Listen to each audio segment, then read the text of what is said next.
but a lot of it is going to be led by Stacy Fisher, who's, I don't know if you know, but she's the president of the board now, so maybe a little applause.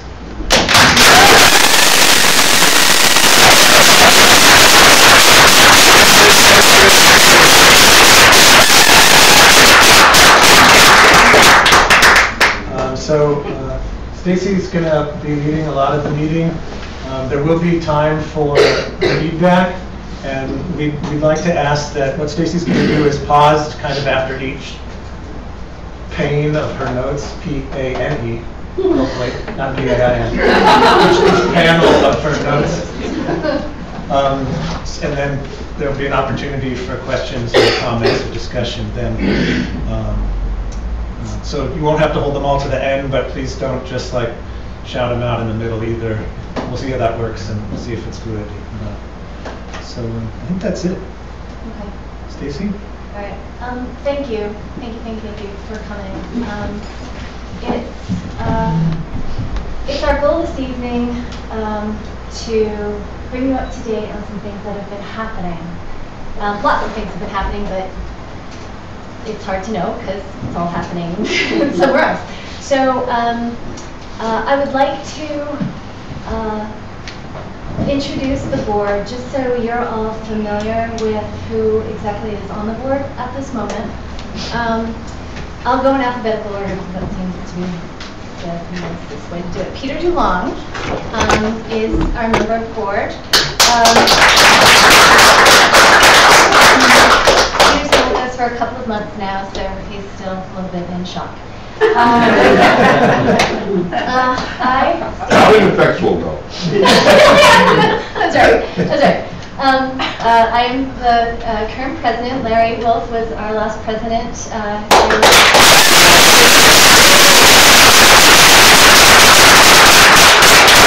Very, very grateful to Larry for all that he has done, as well as all the passports, anything.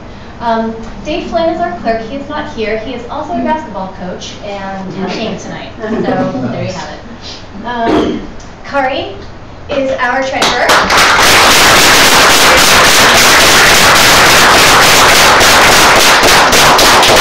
Barbara Keown is our vice president.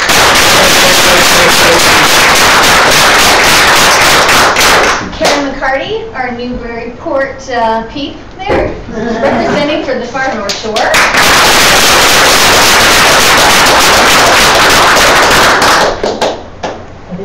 That was like Newfoundland. Did someone knock on the door? Could you check their names when it went around?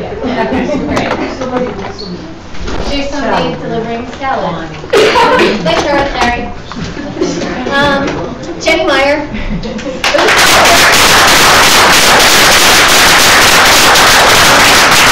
And last but not least, our newest addition, Anita.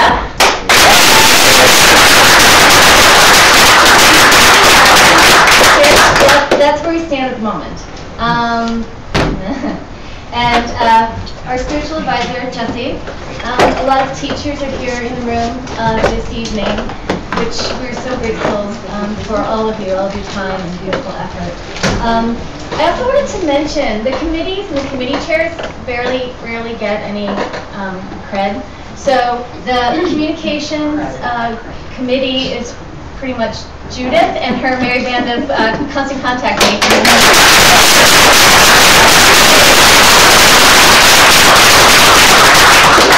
Facilities, Miss Bonnie and Craig and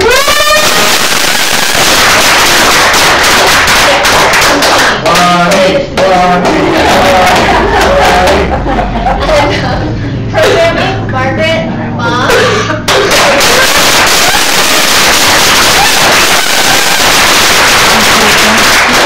And our retreat committee, who's Craig again, and there you are, and Gail. And Gail.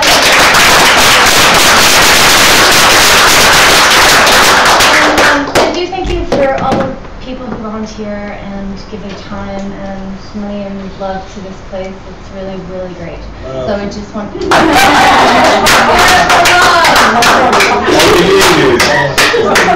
Judith, did you want to say something? I did, but I won't. You sure? Yeah. Okay.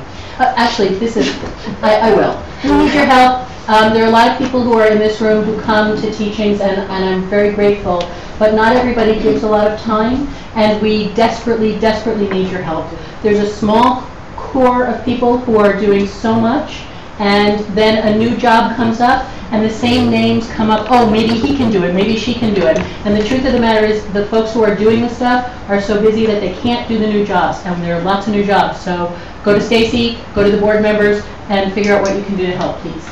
Thank you, Judith. Thank you. Had to. Okay, so I'm going to just jump right in. We wanted to let everyone know, kind of bring everybody up to date, kind of a state of the union, I guess, on what we've been working on kind of behind closed doors for a while. So you're familiar with what's happening and can kind of gauge what to expect. We also do ask for your input and your feedback. One of the biggest challenges for us is trying to define who our community is.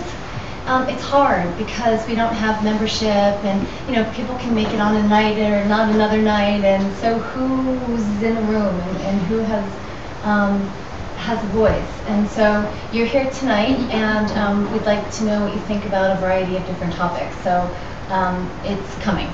All right. I'm going to start with a brief overview of what we've been working on as a board. There's some committee work happening. There's project teams that are working on initiatives, and it's really kind of exciting. We realized as a board that it would benefit the organization to have a strategic plan. A strategic plan would encompass our actionable items against our mission statement over the next 3 years, right? So what are we trying to accomplish, and exactly how is that going to happen? Kari and I started working on that strategic plan 2 months ago, and we learned something very interesting. We don't have all the information to do that. We have lots of information and lots of good ideas, but there are things that have to sort of get worked out first. Okay, so we're taking a little step back, and we're looking at every part of how this organization operates, from insurance coverage to teacher qualifications. How do we define who a teacher is, and what are the rights and responsibilities of a teacher? How do we as an organization support our teachers? And that includes everything from, proper training and support to insurance coverage, and it just goes on and on. But we're really looking at that seriously. One part of that is, for those of you who have heard that Longroot is developing a new curriculum. And that curriculum is going to look different than ACI 18. To be clear and to say it right now, we are continuing to teach the ACI 18 formal courses. They're not going away in the immediate future. We have no plans, they're here, we're teaching them. But there also will be a new influx of different kinds of teaching. And we don't know what that looks like yet.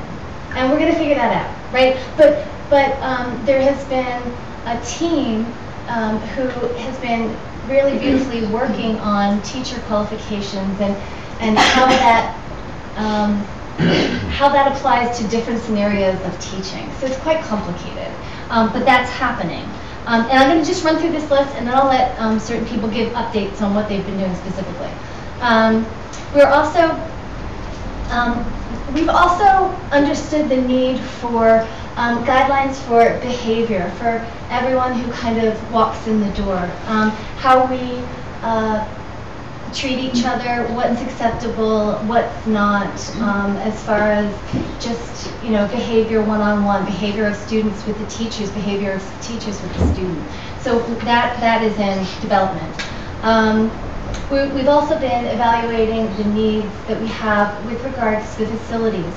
We have this bottom floor here, we have the Lama apartment upstairs, and we have the retreat house, Mrs. Brown. We will be getting to this in a moment, but it's kind of a lot of real estate, and we have we've recently made some decisions about that, which you mostly probably all know. The next one is we have had is our finances. Okay, so we have had an offer from a business to do free of charge a financial analysis for us for the organization. The board has agreed to take advantage of that because that information would then be used to power through a officially business plan. So we'll now have, we'll have an analysis of our finances in a different way than we've ever had before, from an outside source, and then we could take that sort of third-party information and pull it into a business plan. A business plan that would help us, among other things, go to potential large donors in our community and say, this is where we stand financially. Please support us. And then Dave Flynn, in addition to coaching basketball, is also he's also been very busy organizing our stuff, our documents, our filings with the state. There's all sorts of things that he's set up an account basically on the internet and the cloud, whatever the cloud is. So we're getting like substantially, foundationally organized. So we have reference points for everything going along. So those are some of the many things that we've been working on as a board. And I just want to step back for a minute and let some of the people on the board who've been spearheading some of these projects give you a brief summary of what's actually been happening so you get a better idea of what's going on. So we'll start with Karen.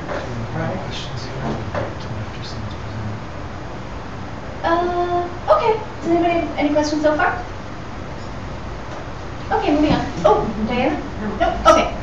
Karen? So, what I have been delegated to do is to review all of our insurance policies, sort of organize and go over them, talk to the insurance companies, bring everything up to date, and it's pretty overwhelming. And some of it was dated, so I've been working on that, and I came across a nonprofit broker.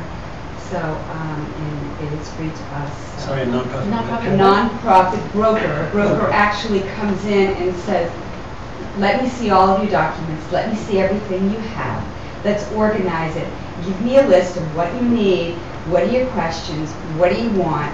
And so it's just alleviated so much because I had this pile, and I finally found a broker that deals just in nonprofit. So I was dealing with someone else, and when I would try to explain a question, they'd say, well, how much are you paying the teacher? We're not paying the teacher. They didn't get that whole. So this is going to work very well, and I'm in the process of doing that. So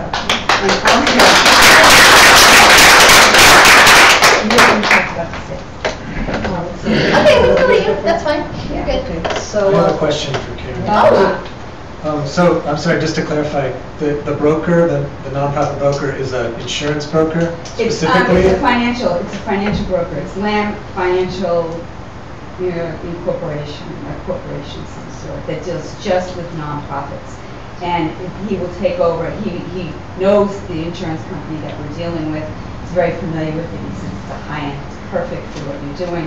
He says we just have to tweak a few things. But the person's main role is to work on the insurance? Mm-hmm. All right, Yes, thank you. just the insurance. I didn't know what a nonprofit broker was. If they Sorry. bought and sold I nonprofits. didn't either. I had no idea. When I came into this, Kara kept saying, you need a broker, you need a broker. Okay, So I'm learning a lot. great, thank you, Karen. Yes. How is this paid for, Karen? I told you it was free. Oh, free. That's a good, I didn't hear You that. weren't listening. Wow.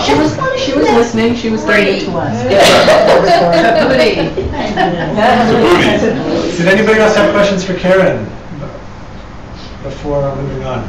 I don't want to just railroad people. Judith. Tell me if this can't be answered right now, but is this going to help us resolve the issue of teachers who teach off-site. Yeah, absolutely. That was So where it all started. can you talk a little bit about that issue? Maybe not everyone in the room doesn't even know that issue.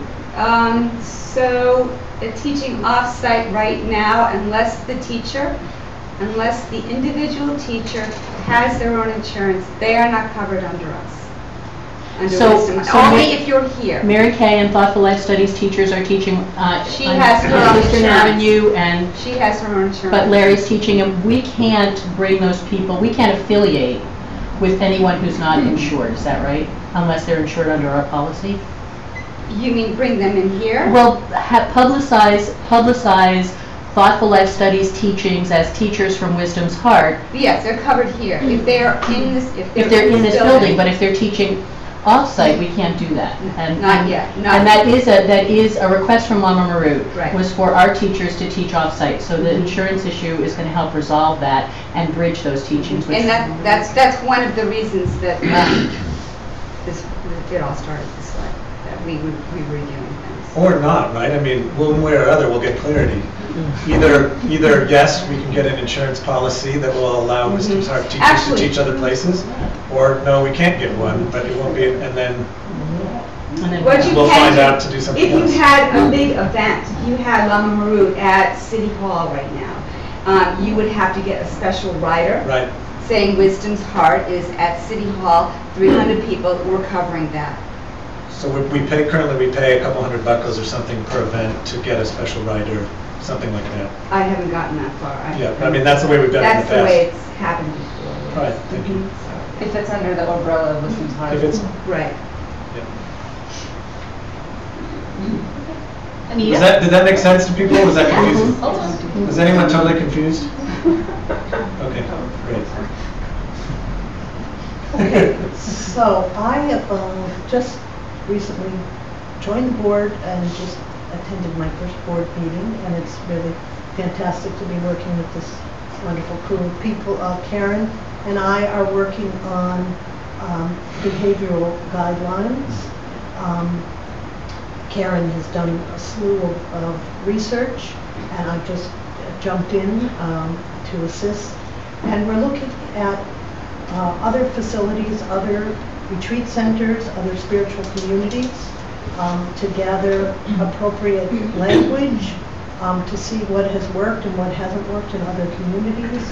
Our goal is, as Stacy said, to use the Dharma and in our behavior, learn from the Dharma and then apply that.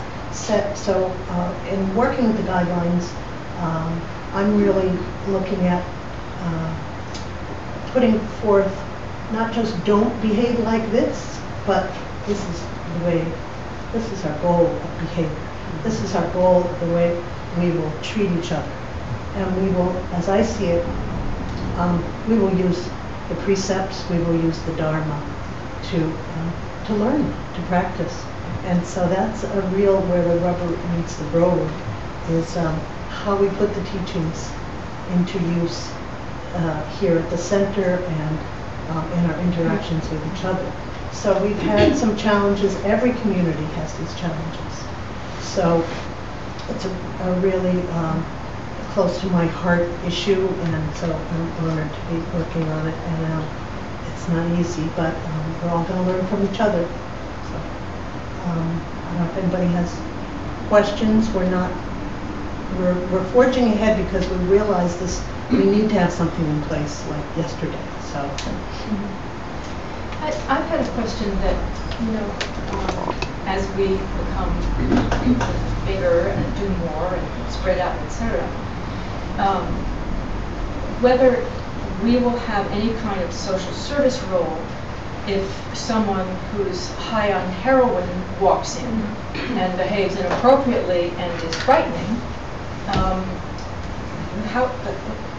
Are we referring that person somewhere? Is there someone that we can call? Do we use the city police? Do we use a hospital? I mean, I feel as though we need to become more savvy about this in order to protect everyone, including the person himself. Thank you, because that reminds me of another aspect of what we're looking into, we're looking into finding a training program so that we can train ourselves in this. I happen to work in the field of psychiatry, so I've had some of this training, but I'm not an expert on this either. I'm learning because I volunteer at the Grace Center, where we do have all kinds of behavioral issues there in downtown Gloucester. So we do refer people. We have a network of social service agencies. So my intention is to plug into them when I'm making connections in the community and how to do that. The good news is we are living we are our own community. We're living in a community that really acts like a community that takes care of people. So there are a lot of services in place, and there's a lot of networks for support and for dealing with people with mental health and drug and substance abuse issues. And we have Claudia also, as I hope to call upon you as a WISE consultant, who's part of that community as well. So I think we have a lot of resources, but I think training is a really wonderful and important idea, so that we're looking even to possibly train with the Grace Center staff is looking to train, get more skills too. So we're actively looking into a training program so that we don't have to feel so vulnerable and unsafe and so unskilled when we come up against some difficult situations. Thank you. One of the things that we did last year was it was sponsored off-site, but it's easy to have it sponsored here as well or anywhere in someone's home, was a Narcan training, which is an overdose training. And you're covered by the Samaritan law in regards to the use of that. And that helps out in regards to the heroin situation. Being a non-profit, open to the public on a main street, obviously, you know, if somebody, no matter what the condition, whether they were on alcohol or drugs, whatever, if they came in and, you know, proceeded to be violent, you know, our first option would have to be to call the police. Right. And the police, we have to somewhat have faith in the fact that the police are part of a chain of command, in the sense that they also know the various people that they need to get in touch with for that certain person's condition. I wish I could say there were more offerings out there, but you know, all I can say is that, you know, for safety issues, it's the most important thing is that we keep people safe that are in the center and protect those that come in that are out of control from themselves or from doing damage to others. Because I think the people who teach here ought to have some of those numbers. Mm-hmm. Yes. Mm-hmm. Something that I would never have. You can even have a panic button installed. That may seem drastic to you, but there are quite a few businesses, libraries, etc., including the Hive, you know, and it's, you know, it has a panic button. When you think something's out of control, you hit it and it goes directly to the police department and they show up. It's part of the alarm system installed right in. Great. I know my voice. Do you want me to speak for you? Elizabeth attended a workshop at the Public Library in Gloucester. It was for the whole staff at the library. Hospital social workers, caseworkers, the police, ambulances, emergency people. All spoke to the staff about what to do in what situations, so that program's actually open to Each of those divisions spoke to the staff about what to do in those kinds of emergencies. It was an all-day workshop, and you said... Did you say that was available? She said, so Elizabeth is telling us that that's an available training that we could have come in here. Thank you. Yes, thank you. Thank you. Yeah, Lindsay, personally, I totally agree, and I support the idea of, especially the teachers or hosts of programs, not just having the numbers, but also having some training about what are appropriate ways to respond to people, because you don't want to respond in a way that might escalate the situation. I don't personally see that the role of the Dharma Center as a social services, to the extent that all of us are going to get trained to be an Anita or a Claudia, because it's just not realistic for our, you know, so I don't see that we're going to be able to actually provide the role, but I think that referring would be awesome to be able to do that. Yeah, and then to have at least some minimal training in how to respond to different kinds of situations.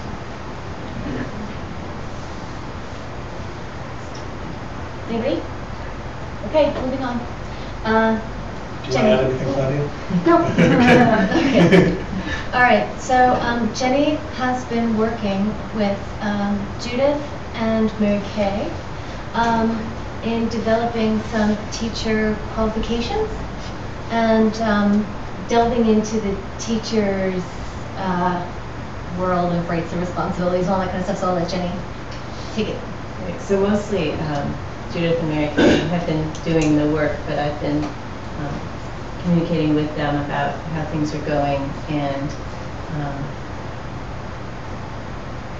so I'll get to that. But also, for any teacher, I guess I'm the liaison to the board. You can speak to anybody on the board, but I'm sort of, if you want to come to me, if there are any questions or concerns, and I think it would be nice to continue what Stacy started, which would be a gathering of teachers from time to time, just to keep that communication going. And so Judith and Mary Kay have been working on developing a teacher qualification document, or several documents, and they have many years of experience, each of them, in academia, so they're very, very familiar and knowledgeable about how to go about this. And from the sounds of it, it sounds like they're really, really thoughtfully and thoroughly looking into all the very minute details of how to help a teacher feel supported and invited, and also how to help maintain the quality of teachers here in a lovely multi-tiered process that involves new teachers mentoring with experienced teachers and so forth, and also breaking it down into Dharma teachers and meditation teachers and yoga teachers and teachers like Doug who come for special teaching, special events. So that's as far as it's still in the works, and I don't know if you want to add anything briefly to that. I do think we should say that both Judith and I believe Jesse too, are on Mama Murd's teacher training committee. So besides what we're working on here, we'll also be privy to what's going on in the larger organization, and so be able to make sure we connect well. I think that's important to say. And I'll just say that what Judith and I both have worked as teacher developers in our places outside of the center, and so I think you'll like what we put together. It's, as you said, very supportive, and right now we're calling it a portfolio, which is the way people do that these days for new teachers. People can strut their stuff as a way to gain entry. Yeah. And just one other thing is to say that somebody doesn't have to be an accomplished teacher to teach.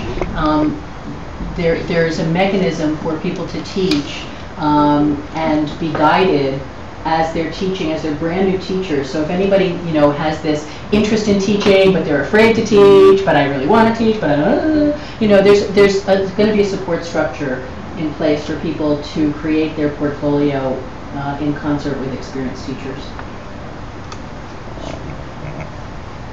Thank you, Mary Kay. Thank you, Judith. Yeah, thank you. Any other questions on that one? Questions? Okay. How you guys doing? Perky? Yes, yes. Good you asked. It's only 100 degrees in here. So We're breathing in clarity and we're exhaling into If you guys could speak up a little bit, you have a fan behind you. There's An actual fan. Oh! You were too fast for me. I was like, how to form this pun? Too much shamatha.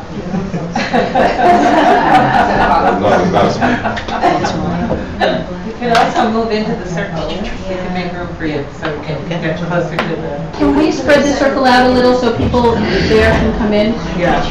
I think No, we're spreading out so people can come in. We can't because the camera's there.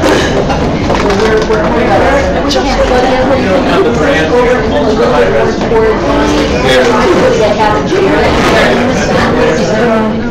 All the people.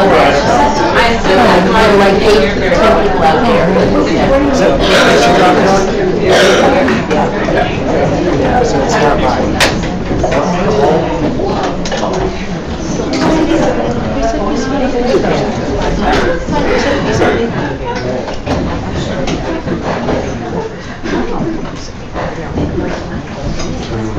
Please move into the circle so we can all see everybody. Mark, do you want to come in? I know he wants to make the gift very quick. I know he He's like does. my husband. I don't even ask Dave. Dave's a wallpaper cat. A living Yeah, wallpaper. except he makes beautiful music as a living wallpaper. So he's interactive.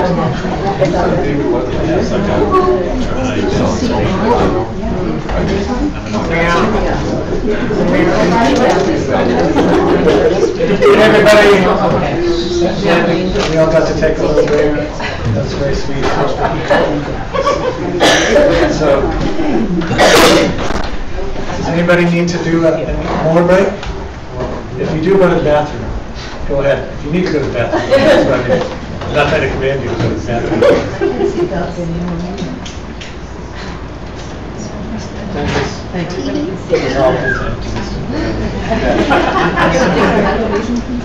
Okay, right, so, plowing ahead. So as the board was kind of delving into all these sort of operational issues, the one thing that became very apparent is there's lots of different sort of puzzle pieces to our organization. And we're trying to really figure out how to bring all those puzzle pieces together in a nice kind of cohesive way, so as much as possible, so we can move forward, right? So the one thing that we keep coming back to as a board, and the one answer that we haven't been able to answer for ourselves, to come up with for ourselves, is now that we have been presented with global Buddhism and inclusive Buddhism and practical Buddhism, what on earth does that mean to us? And how does that work for us? We've heard, most of us, some of us, Lama Marut give talks, right? I mean, they're on the website if you need to hear them. And they're beautiful and they're lovely, but okay, we're here now, and that's somewhere there. How does that all come together? And what we realized as a board is we can't answer that question. We can make sure that we've got the money, that we turn the lights on, that we've got a mission, and that we've got, you know, people working toward goals. But ultimately, there's a spiritual component of this organization that needs to tackle those tough questions, right? So what we have done is we've asked our spiritual advisor to give us his spiritual perspective on what all those things mean, how they get translated into our community, and then we can go and try to figure out what to do with it. So we'll start there. Do you want to take it? Just that or more? Do you want to do more? It's on the list after. What to teach? And how to, what to teach. So, I'll just talk about the first one. okay. So, yeah, so Stacy asked me as the president, asking whoever, the spiritual advisor, to try and interpret the direction of the spiritual director for us locally. And I was very honored to be asked, and I think my response was something like, I'll try, but I want to run it by other people because I don't feel comfortable making some unilateral interpretation of the spiritual director's direction. So I'm drafting something, what I thought was to draft like a letter to the community basically, and then to run it by people like Mary Kay and Phil, and also to run it by the spiritual director because it's his direction. So if I like went off on some wild tangent and then it could cause problems. And also to run it by the board. And a couple other people who I just valued their opinion on. Although I haven't heard back. I don't know if I've heard back. So anyways, working on that. Just to say something about it, I feel very happy with the direction, and I don't feel it's a problem. So when I get triggered, I do get triggered by stuff, and the stuff I normally get triggered by is like when bugs are killed, or seeing things like that is what normally triggers me. But the idea of having the global practical Buddhism, I think, is pretty cool, and I don't think it's different from what we've already been doing, actually. I don't think it's different. I just think it sounds different, and so maybe it can be a little shocking or something. But I don't want to write the letter right now. But the Gelug tradition has always been a commentarial tradition, so it always tries to stay up to date with the current times, and so I don't think that's, I don't think that we should be only like love one person's commentaries from the 1400s or something, because to me that doesn't seem to be honoring the commentarial tradition. And the Gelugs were an amalgam from Sakyas and other traditions before, and Kagyu and before, so it's already, the whole Buddhism has already been in a growing, changing thing. And so I don't think that we need to now get overly attached to thinking that it's one way that we think it is, which is interesting because we actually all think that's different. All of our attachment to the way that it is actually different anyway. So they're like, Bob, don't you agree that it should still be like this? And Bob's like, I never thought it was like that. What do you mean? So I feel very non-threatened by the direction of the spiritual advisor. I feel it's very practical, and I'm stoked about it. So hopefully we can find a way to all of the spiritual direction aside, whatever that means, or those the grand plans. I feel like I have a responsibility when I'm a spiritual advisor to try and like foster us all along our spiritual paths. And I think there's if anything, I think there's a danger of us getting too bogged down in the grand plans and like not doing our meditation practice or something. So I hope that like our love and our compassion and our what's the 3 extraordinary trainings, our ethics, our meditation, our wisdom can keep growing while we're working on where are we going to be, or what are the grand plans, and that we don't lose sight of our loving personal spiritual development as we're trying to figure out what does global Buddhism mean or something like that. So that's it. Questions? Okay.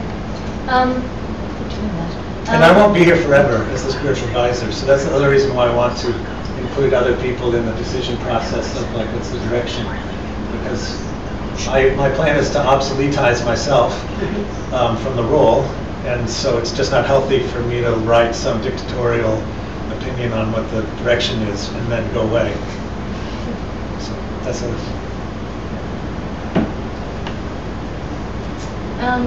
That kind of falls into what Wisdom's Heart has to teach, what kind of teachings will we do, and what we have then to give to our community. We sat in a board meeting with Lama Marut, and he said, we've been doing a very good job learning about emptiness and wisdom and all that lovely, lovely stuff.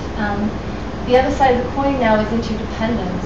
It's serving your community. It's feeding the hungry, and it's taking care of people who are suffering. And so that's our next challenge. not at the detriment of the teaching, right? So now we find the balance. And we will make mistakes and we will do things wrong, but we will try really hard. And we'll have really good intention, and we'll all be nice to each other. Yes. I can't promise that last one. Yes. I promise to have the intention to try and be nice to each other. That's as good as I can do. And so that all has to that all gets locked into the spiritual direction. You know, it really comes down to, okay, well, you know, we've got all these good ideas, but how do we teach it, and what does that actually mean? Like, you know, so we don't have all the answers right now. We're working on the questions. Okay, so that's where we are. And then we talked a little bit about how we provide teachers to teach the Dharma. So once we figure out what kind of things, you know, how we're going to move along, then we need to develop teachers within our ranks and then bring teachers in to kind of add to that. So that's what, you know, these guys are working on. It's all part of the picture, but it's important for the teachers. I think the term I used with Jesse was teachers union, you know, like to get together, to kind of be on the same page, to understand, you know, as a collective, what's expected and what's available, you know, as teachers in our community. Do we get to go on strike for higher wages? Yes. It's a union. It's a union. Or medical benefits? Association, don't come. Already, okay. Secret club. Can I say something about the teaching thing? So Lamaji's new curriculum, I don't know how well announcements actually are made, because I just have this impression that everybody knows something, and then like Anita asked at the last video teaching meeting, Lamaji, so sweetly, like, Lamaji, would you be willing to provide some new material or courses or whatever? And he's like, well, or what are you planning to do? And he said, well, I've already had 25 courses in the works. So I just thought this, you know, we can announce that, and the word new is a little bit dodgy, because they're new in the sense that I'm really excited to hear Lama Marut's current, at least what he chooses to share, perspective on the ancient scriptures. So in a sense, they're not new. I mean, he's teaching from Arya Nagarjuna, he's teaching from Master Shantideva, he's teaching from Shakyamuni Buddha. So it's not like he's teaching, it's not like he's coming up with new source material. And some Indian sages who aren't technically Buddhist, but he's been doing that the whole time I've known him, so that's not new. But like I said, it's nice to have a fresh perspective, and that's actually part of if our tradition is Gelu, which it may not be, but the Tibetans had a commentarial tradition. And so to update the commentary, to be fresh with what the current perspective is, I think is good and healthy. So he's already done one, and it's online on lamamarut.org until the new Meadoway Center communal website gets online. So you can already download and start listening to the first of his courses, which is on the Four Noble Truths, Four Higher Truths. And there are only 4 classes with no homeworks or quizzes and a reading. And, you know, it's great. I think Lama Marut is he's in process too. He's not a static thing. He's a growing, changing organism. He's a human. So, I mean, personally, I'm excited to hear what his presentation like now is, you know, compared to what it might have been like 3 or 4 years ago. And same, like I've gained tremendous value from hearing Geshe Michael teach in the ACI courses. But the recordings of the ACI courses from Geshe Michael are a static thing. And so, I mean, I'm not a static thing, but the recordings are in a sense. So I'm excited to hear an updated thing, and I don't see it as a threat or anything. But anyway, those are, and I also have a request to Lamaji to, if we can live video cast them as he does them, just because to me that has a different power, even if it's at like 3 in the morning. There's more of a chance that I will listen to it if it's live than if it's on recording, because I'm lazy when it comes to recordings. And then I also connected to it? There are some readings, yeah, and those are on his webpage. And then the other thing is I thought we could do is to maybe go back to our roots a little bit and to like maybe have a circle where we listen to the audios. I mean, Nice idea. I don't know, but I think it would be cool to hear Lamachi's new teaching, and why not hear it with friends instead of like by myself in my house with the headphones. Nice idea. Great idea. That's all. And I'm very grateful that Greg came. Maybe Friday night, maybe a Friday night session. Could be We Friday. already, it's easy to, it's already on the calendar. Okay. You good so far? All right. Harry, did you have something to say? Maybe you could give an update on the strategic aspect of the programming initiative that we planned for the first time this year. Either you or Bob or Margaret, because there's a significant amount of effort and it was a shift in strategic sites for the programming effort. Where's Marks? Would you say something, Marks? Just say, when I said maybe we shouldn't do this again next year, and you were like, no, it was valuable. You enunciated well, like, what was valuable about what we did. And people might not know. Okay, so at the end of last year, we undertook a process to gather in like suggestions for programming from the greater community. So we had another group of teachers look at the suggestions and went through a process and added their own suggestions too, and then it went down to a smaller group yet again to really see how we could work with all of these ideas and implement them into a proposed yearly plan for 2013 and how that would look practically, like on like a sample schedule, things like that. Part of the idea was to have kind of like different categories of types of offerings at different times during the week, kind of a broader category that we could fit things into. So that was one of the ways of like the underlying structure of this program idea. So I found that it was valuable to have some kind of framework that way to then be able to go to teachers too and say, like, you know, we're trying to do these short series of foundational Dharma offerings on Wednesday evenings. Like, do you have ideas? Here are some of the ideas, and we're happy to hear your ideas and to see like how that could fit together, just for one example. So I found like having the input and then coming up with a more organized structure in a certain way was helpful.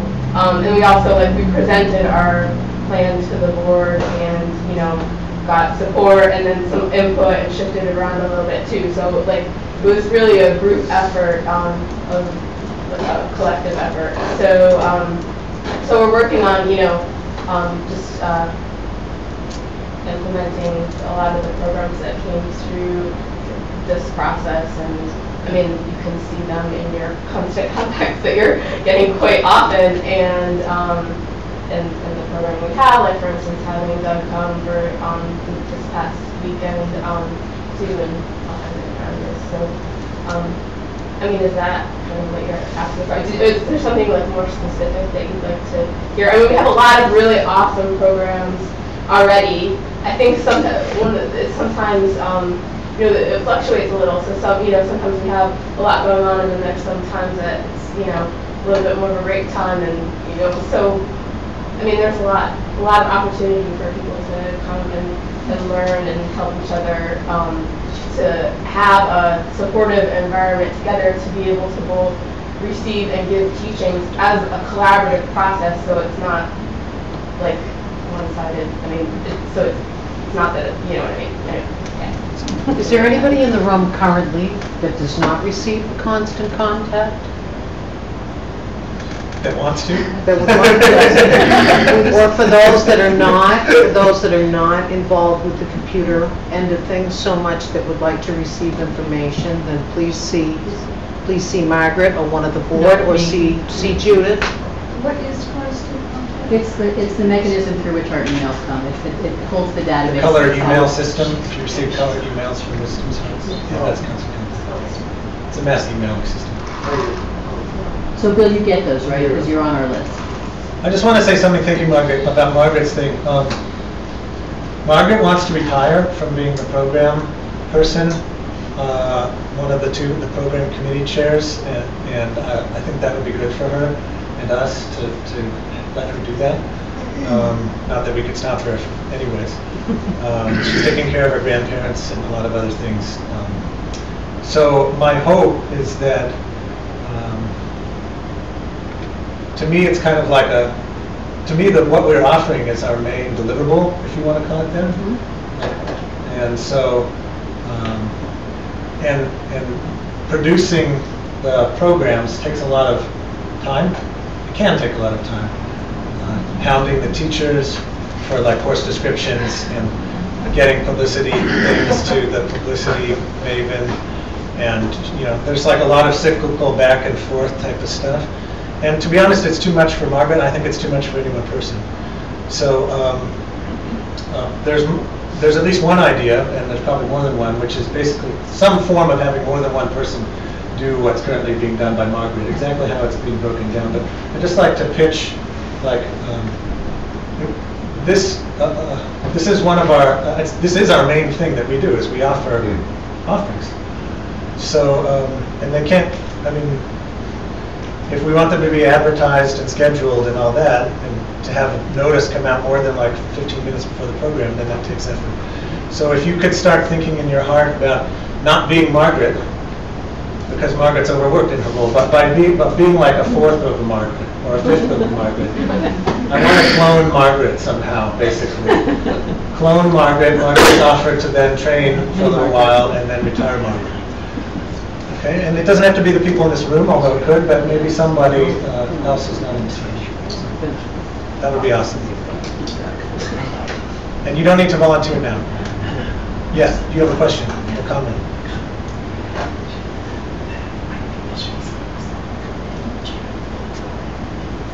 Elizabeth thinks there should be someone who's committee chair for the program committee. Yes. Who would receive all the ideas of people who want a program to occur.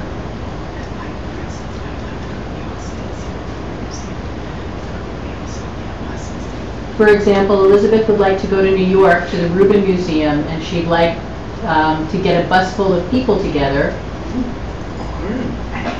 Or any other ideas. Like go to Carmel, New York and see a Chinese Buddhist temple. Okay, thank you, Elizabeth. You don't need to list any more specifics. No, definitely, and there's a recognition that that needs to happen. I think that there is talk about there being a system for, Bob, is it correct that there's going to be a system for programs to be submitted to the website? Bob's nodding, for those of you who can't see Bob back in the dark shadows there. So there will be a clear system for how to submit programs, but in the meantime, send them to Margaret, or tell a board member, or tell me. Could Margaret maybe tell us what programs are ongoing, especially from what was done in the past, which ones do you know are going to continue, so that people, because you said something about the ACI courses and things like that, just to update what's going on still that we've always done before, because you said there'll be new stuff, but let's hear what's still going to go on. Can you give a short version though, Mark? Because I know you have. I didn't know I was going to be saying anything here, so. This one's continuing from the past, so people understand that everything's not new. Okay, so, I mean, a list of all the programs that we offer. I mean, most of our weekly programs are continuing. I mean, do people want me to list all of the individual programs? I don't know. I don't know, America. What detail level are you looking for here? Well, are we having Durham Essentials? Are we having ACI? I mean, the things that we've offered in the past, will they continue? That's okay. what So people the current. want to hear. Okay. So one of the ways that we're approaching the programming is to have the current idea, and so some of these things are changing, like as we're seeing what works, maybe some modifications and stuff, but the current idea is to have on Monday evenings have meditation classes offered in short series of 1 to 5 classes, and Then we also have our ongoing yoga with Jill on early Monday evenings. On Tuesday evenings is when we are going to be continuing the formal courses. Currently, we're continuing to offer the ACI formal courses in sequence as the point that we're at right now. So Dave Flynn has currently just started teaching course 10, which is the part 1 of the Guide to the Bodhisattva's Way of Life. But I'm sorry, so early Tuesday evenings, Bob Arnold teaches Tai Chi, which is an ongoing weekly program. If I'm missing, I'm just going to go through the week because it's the easiest way for me to remember. I think I forget. I don't think we have the time to go through the week schedule, to be honest. So on Wednesday evenings is a slot to have foundational Dharma offerings, which will include like Dharma Essentials. I recently taught a 4-class course on the Lojong based on the Dharma Essentials presentation, but it was, modified a little bit. There's other foundational Dharma offerings that would be in that Wednesday evening time slot, so it wouldn't be limited to the Dharma Essentials courses. So those are some things that could offer from like 1 to 5 session classes is what we're thinking. We've got other things coming up on Wednesday evenings, and then like we're thinking of having on something new on Thursday evenings is time to have, and this may shift, so when I say it, like right now the idea was to have on Thursday evenings a time for silent meditation sits together with discussion. So the Thursday night part of it might shift, as we're feeling these things out and trying to work through implementing some of these ideas. I mean, is that helpful? Like, I don't know how much more I can keep talking and talking, but I don't want to. Yeah, we gotta. You guys the gist of it. I mean, does anybody have? How about this? Does anybody have any specific question about a program that they are wondering, like, is this going to still happen, or, you know what I mean? Anybody have any concerns or questions that way? Concern or question? Yeah. We've been asking about another Mahamudra meditation course, so I was wondering if that's being discussed. It's being discussed, and I have no specific plan of that being offered at this time, but it's in discussion. Can I just say one thing, just really quick? For people who are immediately saying, no, I don't want to be part of a clone of Margaret program director, I just want to say this, how incredibly important this job is, in the sense that we never know what makes the penny drop for somebody. You never know in what context, whether it's the context of visiting a museum or going to see a Chinese temple, or creating a garden, or taking this type of course, or hearing that speaker who's new. The penny can drop for somebody. So being part of that program directing job could mean that you hold out the possibility for someone of just the kinds of things that have happened in our lives, and perhaps even more. So just remember that sometimes you hear program director and you just go, oh God, no. So just remember what's underneath that title and what that really means that you could be participating in. And if there aren't people to do that role, then we won't have programs, and then there won't be a Dharma organization. So to me, it's kind of as simple as that. If we don't have if people aren't going to produce them, then we can't have them. And if we don't have them, then we can individual teachers can offer stuff in the living rooms, and that's fine. Right, and the flip side of that is we understand that it might not be apparent to everyone all the time about how to get involved, or what you can do in many different ways to help out this organization, this community. So we would like to formally ask and welcome any kind of involvement that you think you can do. Please get a hold of any one of us on the board or a committee head and offer. Say, I've got a few minutes on a Tuesday. What can I help with? We will find something for you to do. So thank you. Stacy will. Okay. I don't want to go on too long here, so I'm going to. Okay. Have we? I think so. Okay. I'm going to skip to properties.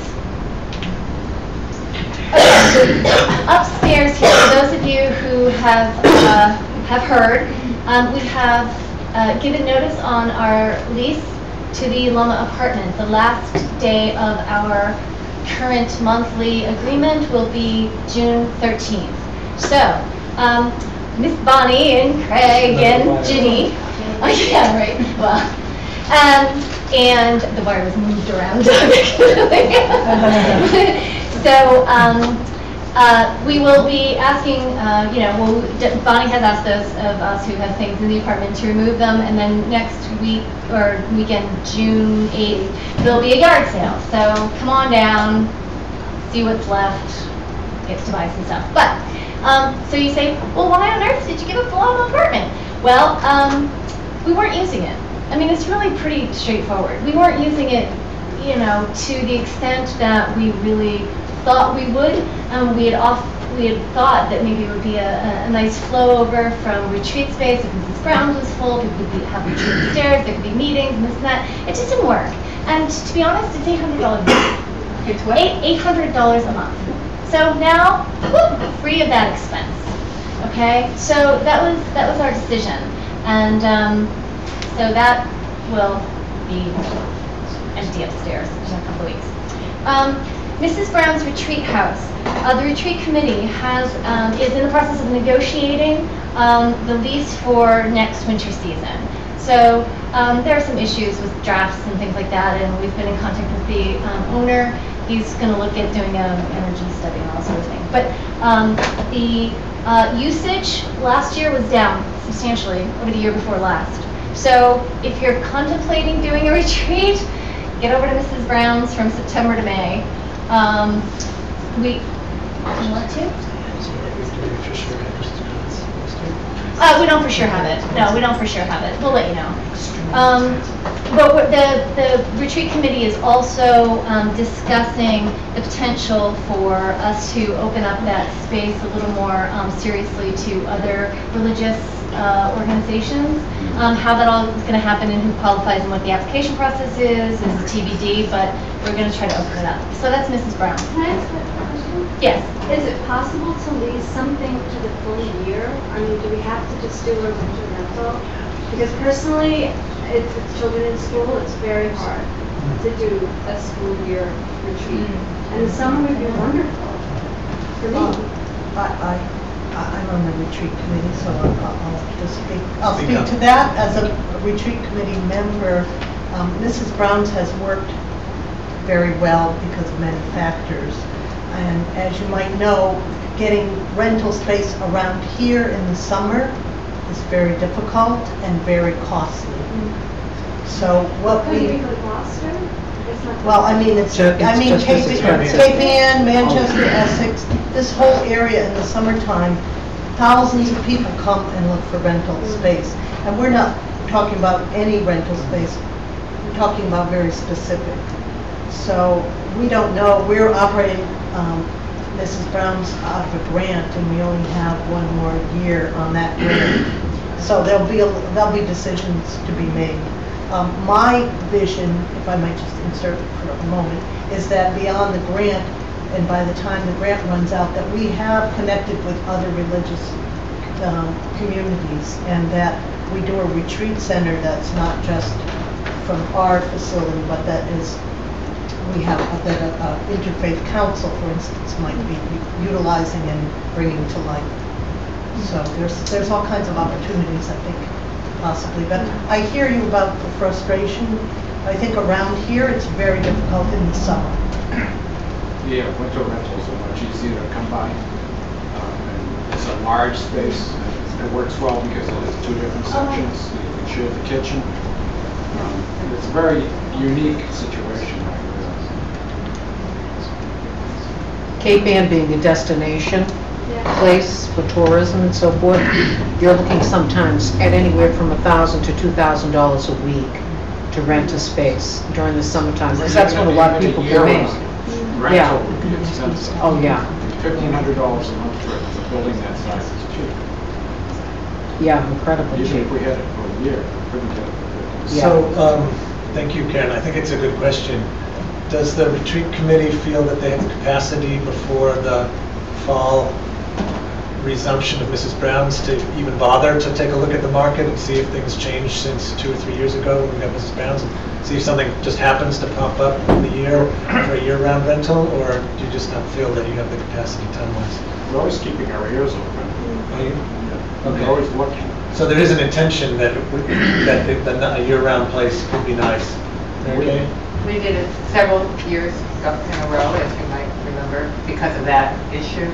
We looked several times, and whenever we found something, one of the things we had to deal with is no furnishing, which is a huge task, and then if it's only a rental and we don't know how long we're going to keep a retreat house, that was always a stumbling block too, as well as the affordability, but the issue about furnishing a whole retreat house, you know, then you're stuck with, you So know. you're saying that if you did find something that might be year-round, it might be within the price range, and it was bare?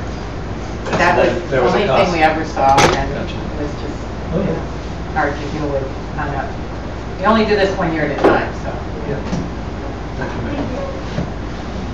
Okay, next property, next issue on the property list.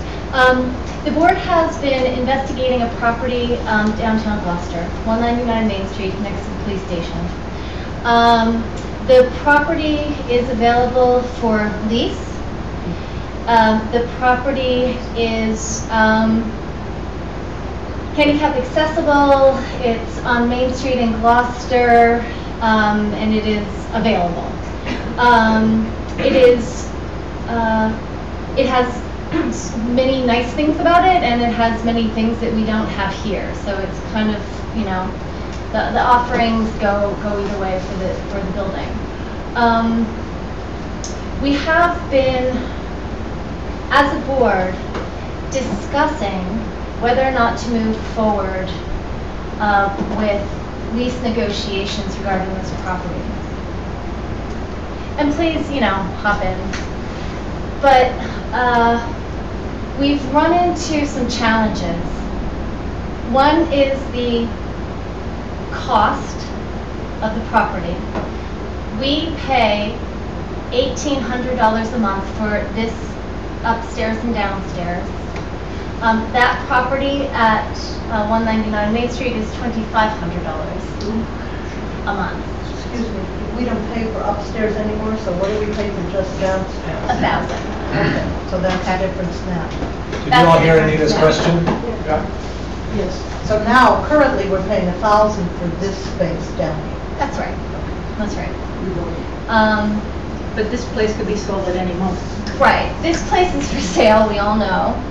We are tenant at wills with a 30-day agreement. So if the place was sold and we were given notice to move out, we would have 30 days to move out. At the moment, we don't have an exit plan. There are options that have been made available to us by Newt and the lovely people at the UU Gloucester. If we were to be asked to leave this place, the UU said that they would be happy to have us in their vestry, which is their basement space if you've been down there.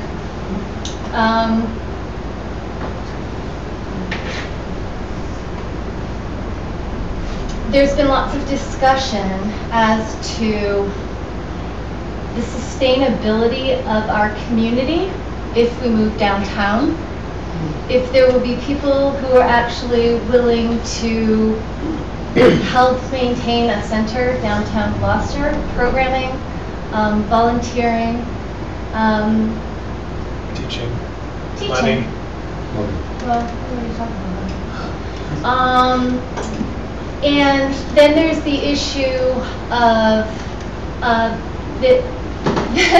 the gloriousness of downtown Main Street, right? There are people who have certain challenges, mental, addictive kind of challenges downtown. There is a concern by some people that that could be an issue for us. A year and a half ago, the board had a retreat and we discussed moving to downtown Gloucester. We've been looking ever since for properties. This actually is the only one that we have found that has been viable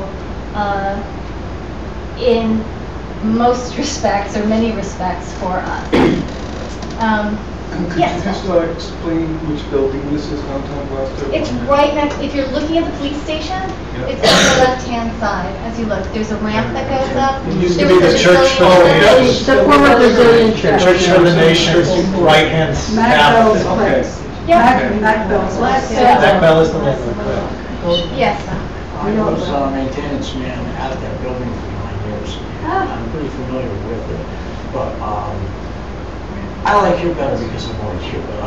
Yeah, it's a very nice space. I got to admit, like I did the floors in there a lot, something like that. When Brazilians were coming in, I was just on my way out of that employ, but.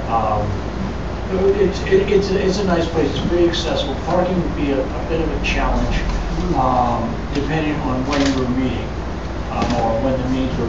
They probably would let you park some people in the Walgreens parking lot, but not like the amount of cars we have here probably would.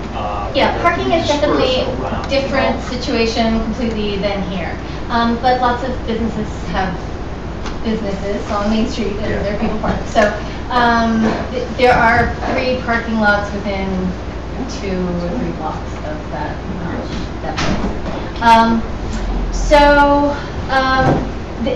That also, I mean, as you can maybe start to see now, the puzzle pieces are coming together. Like, how do we make sure that we have a safe environment? How do we make sure our teachers understand their rights and responsibilities? How do we serve the community? How do we best serve this community by making sure that, you know, we have an exit plan in case we're asked to leave? Financial analysis. How do we do the financial analysis? You know, how long, how much money, and how do we make that all happen? You know, there's lots of different pieces to that puzzle. I have great enthusiasm for the space and for what we can do there. The board as a whole does not. There are a lot of concerns and there are a lot of questions. One being, you know, are we going into this too quickly? Are we ready, you know, to make this kind of jump? And whereas some members of the board are willing to say, let's go for it, others are not. And a big factor in that is the kind of feedback we get from the community. I would like to give my personal opinion, and then I'll let everyone else give theirs. My personal opinion is that our job as an organization, who we are and what we do, is to teach people how to end suffering. Is to get out there and serve people. Help people who could use, you know, maybe a one-night class that turns their life around. People who are suffering, who can't stand their husbands and hate their children, and they just want to be happy. We can help those people. We've helped them here. We will not be here forever. We will be asked to leave. We might not be for, I don't know, 6 months. Might be next week. There's no way we can tell. I don't want to allow this organization to fizzle. to go away, to take a hiatus. I think if we collectively as a community put our heads to it and put our hearts in it, we can make it happen. I feel this like, I guess it's bodhi chitta. I don't know, I like feel it. Like I want to take advantage of this opportunity. The lease that's put before us currently is 1 year. We have a 1-year option on this place. And I say let's go for it and give it a try. And yes, there will be challenges that we don't have. And yes, there will be teacher challenges and financial challenges, but we've already had some people step forward to offer some donations toward the move. And we haven't even really asked anyone yet. I mean, we haven't, but that's the other thing, we need to fundraise, right? So all these things simultaneously need to come together. So the one thing that I heard at the board meeting the other night was, we have to align the will force of the community with the will force of the board. So we need to understand as a board what the will force of the community is. We also have to lead as a board and make decisions against our mission on what this organization is prepared and poised to do. Stace, you talked about $2,500 a month, but did you negotiate a lower rent for? Part of the issue of the space is that it doesn't have 2 handicap bathrooms, right? So we need 2 handicap bathrooms. And so we had looked at the costs between doing all the construction ourselves with a lower rent up front, a 3-year lease. We've gone back and forth and back and forth. What makes most financial sense for us as an organization, and Mac has agreed to put in himself, pay for the addition of 2 handicap bathrooms. So we have the handicap issue settled. Craig was consulting with us about just doing some, taking this kitchen, putting it in down there, etc. So with our requests to the landlord, he said, all right, if I'm not getting 3 years out of you, am I putting bathrooms in? I'd like the $2,500. It doesn't mean that that's where that's where we are at the moment. It doesn't mean that's where we would potentially end up. But that's definitely where we are at the moment. Well, do you know the approximate square footage? 1,600? 1,800? 16? 1,600? Yeah. Yeah. The space is larger than this space. Larger. Yeah, it's different though. It's hard to kind of, they're different. Yeah, this is 1,800. Oh, this is 1,800? I think that's what it was, Jeff. Remember that number? Yeah, 1,800. Oh, okay. Including both rooms and kitchen? The whole floor. Okay. This is one big open space. Yeah, it's one big open space. Well, there's some. Well, So- yeah, but it's a much larger open space. Right. The advantage or disadvantage, however you want to look at it, to the 199 Main Street is it's got a much larger open public space. And things are just kind of tucked away. The kitchen would be tucked away, the bathrooms would be tucked away, storage. It's much more angular. But So we can't keep everyone here forever, and everyone's interest will wane and their bodies will hurt. And some of you may have been sitting for 6 hours already. So, Stacey, do you have an idea of how to gather the information you want from people or the feedback? I would also like to let other members of the board who wish to speak, because It's an important issue. yeah, I mean, I'd like. Song is never a It's building. incredibly important. Song is never a building. It's the people. That's the most important thing, and that's why we're here. Theoretically, as a board, we can make a decision. Let's just jump and do it. We're here to get feedback. There's going to be some cohesion, And one thing that's certain in my head is, I'm good with adages. Either you make the change or the change makes you, and there's a sign out front. But there's no responsibility and commitment. I'm wondering if there are any places, excuse me, if there are any places that have more parking? Like Pond, what is that, Pond Road, where Second Glance is, there's a group of buildings? Right. Some place like that. We have lots of sort of needs for space, and one is a large, open space where we can gather.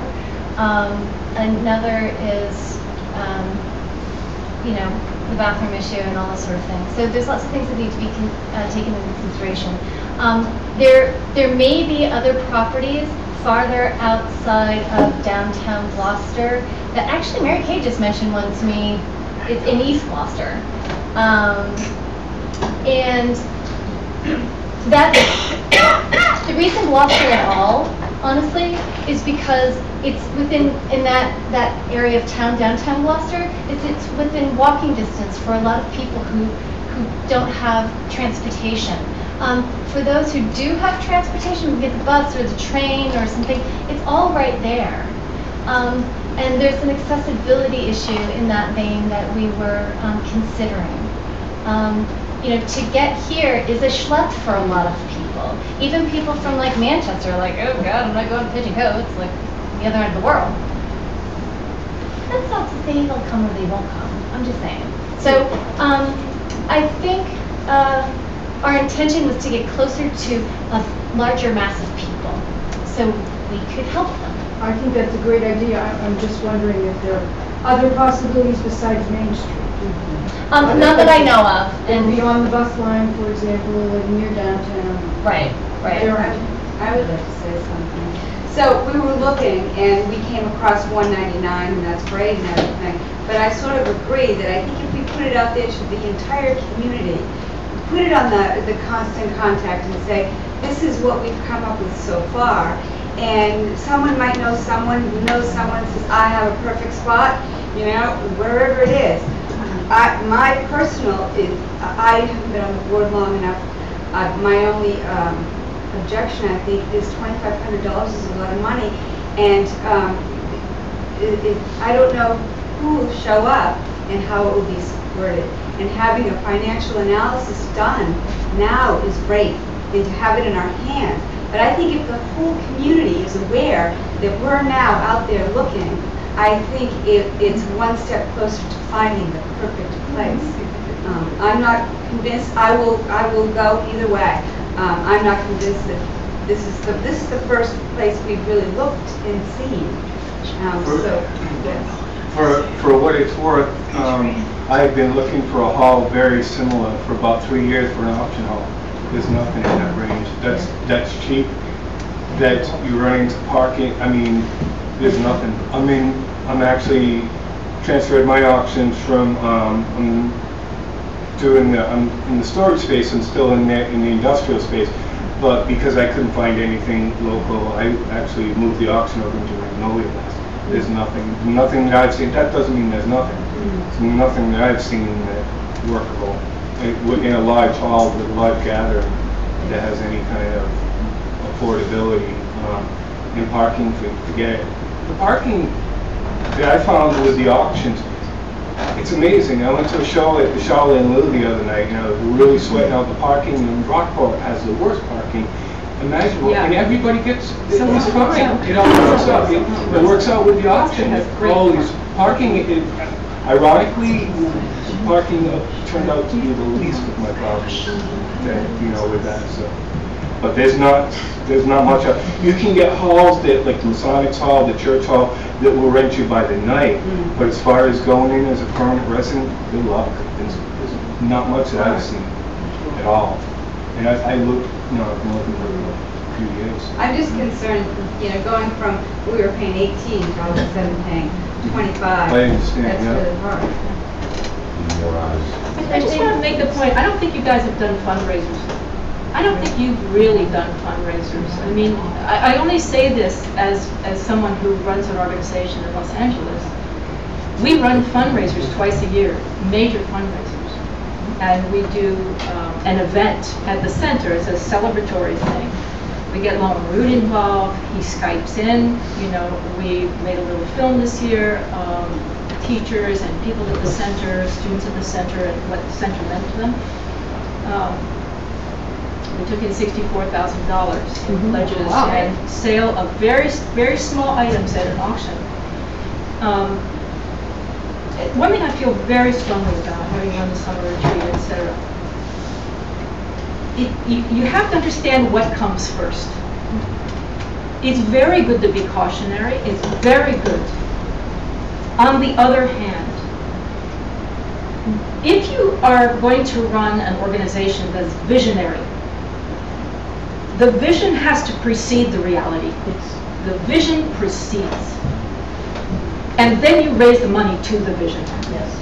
And you just get your butt out there and you do it. Now, I mean, everybody in this room could be raising money for this organization during the year.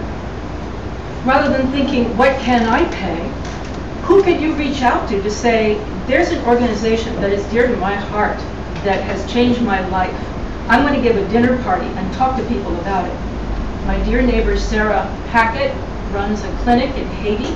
She's 86 years old. She's been running it for years.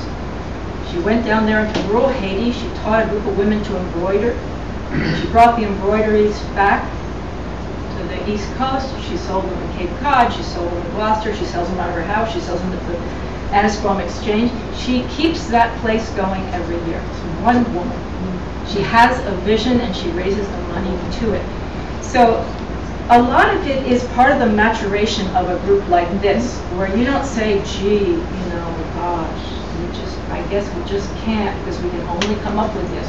You go, God damn it, we have been given something that such a small percentage of the world's population has been given. And our lives have changed.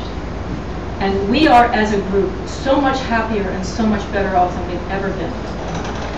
We can't just rest on our laurels and say, well, we're really happy we have this. I guess we need to stay in our little whatever. I personally will step forward and give you as much money as I possibly can towards any kind of organization for the future, location, etc. I also do believe that even though we can put our feelers out, that opportunities like this don't come very often. And it would be a learning experience. There's much that we don't know. But that's life. We're not in a new position, right? I think for people who have been given the Dharma, this is our responsibility. And always where it comes down to is money. People will come up against the wall about money because you don't have the imagination that you were born with, frankly, to go out and raise it. Stop thinking about what you can afford. Kick some A and go out and raise it. I never know who's coming to the summer retreat. I don't have a guarantee that one person is coming to the summer retreat. And we've managed to do it every year. Last year we raised $40,000, $25, $100 at a time. Right, it can be done. It can be done. But you got to get together and say, what are we here for? I am in Stacy's court, where I say that you get many arms. You get many arms, but you have to move forward with a vision and say, we're doing it. And how should we proceed? Yeah, I want to say that when we started this organization, some of you weren't around, we were in absolutely the same position. Most of the board did not want to get a center. They were fearful. We wouldn't be able to fund it and things like that. Somebody stepped forward and paid the rent for 2 years. And so that removed nobody could object anymore. Exactly, but that's what has to happen for it to come forth. And so given what Lindsay just said, stop worrying about the money, look at whatever the other issues are. The money will happen. That's not the issue.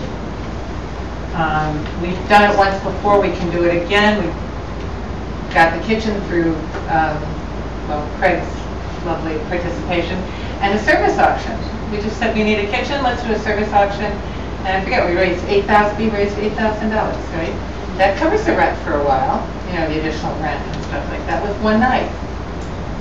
You know, so with all this saying, we can't, it was from paucity that people were speaking rather than from abundance. And we have incredible abundance in terms of people's talents and their bodhicitta.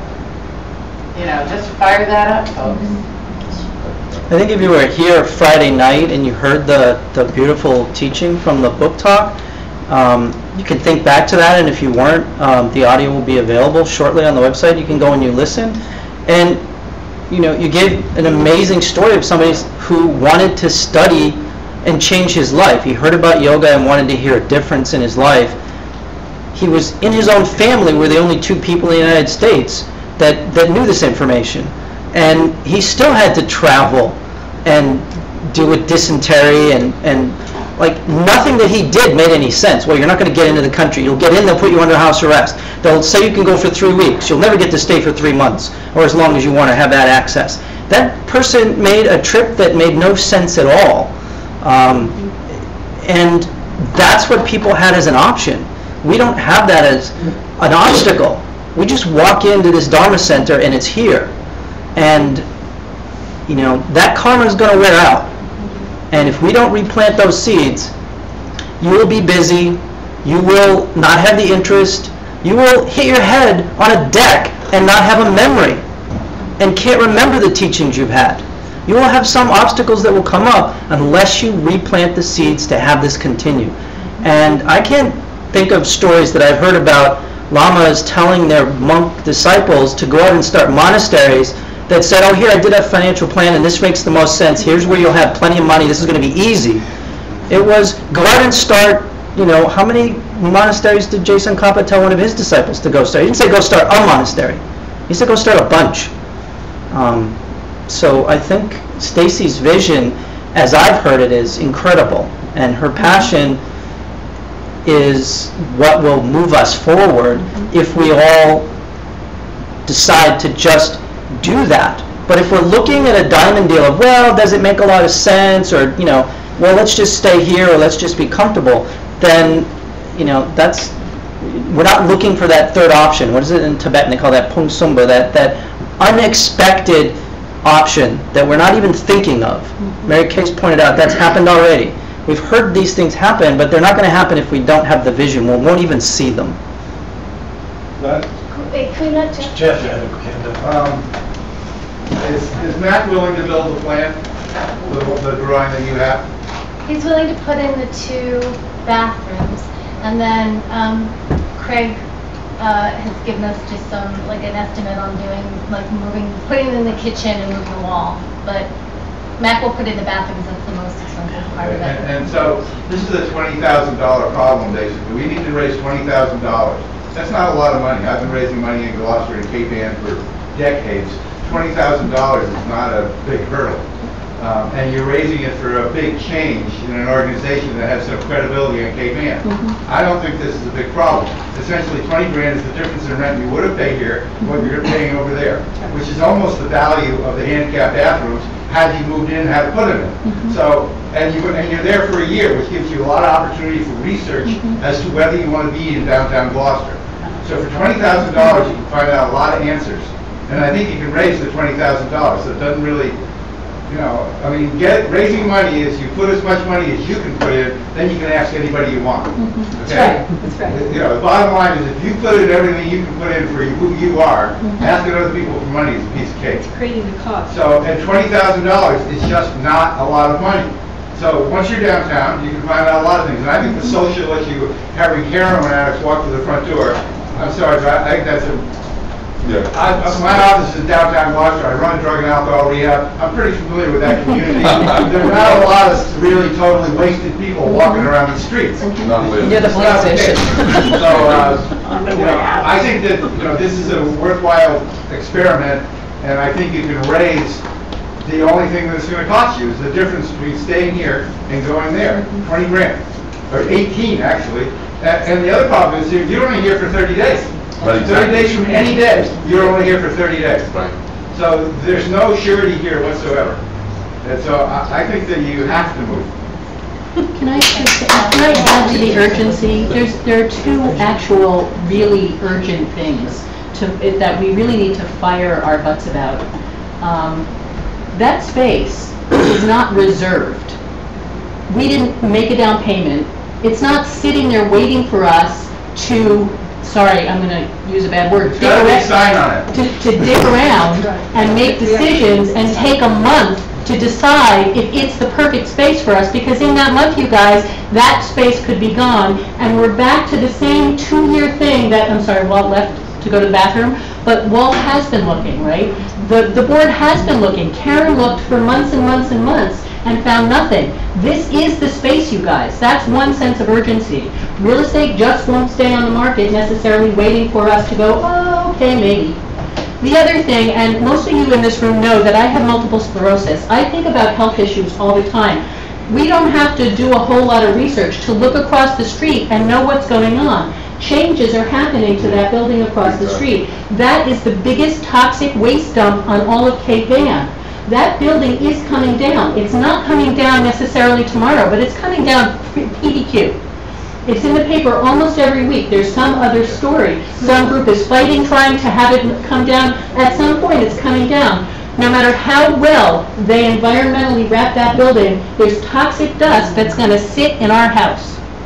And I'm going to tell you that it's going to take a professional environmental cleaner that we're going to have to pay thousands of dollars to get this space clean, to have it be adequately usable for my health, for your health, for the health of our children. We have children who come into this space. So we don't have a whole lot of time to waste about making a decision. That building is coming down, this building is for sale. What's the picture here, you guys? We gotta leave. Can I have one thing? I'm the chairman of the Pipe Dream Committee for the Boston Paint Company, and I'm trying to move it downtown. It's not entirely impossible that could happen. It's not going to happen tomorrow, but I think it will happen. And if it did, and if there were any kind of a miracle, including the Pipe Dream big picture is getting the Empire Building, there'd be room in there for a lot of other things. So, that's downtown Gloucester is an experiment, and it may be that you're not going to stay in the space forever if other opportunities open up. But once you're there, I don't think you'll leave. You'll stay downtown somewhere. Elizabeth, you had your hand up. I wanted to say, I was really happy to hear from Jeff because he was down there. He used to work in a business right next door to his for a number of years, and then I worked at Action as well. And we never had any kind of problem like that with somebody walking in who was intoxicated or anything like that. So I'm just wondering, I wanted to hear from Barbara. Barbara, I don't want to put you in the spot, but I wanted to hear your take because you're on Main Street. Well, I was really, my thing is I was really hoping to hear from the community versus the board members and the other teachers. And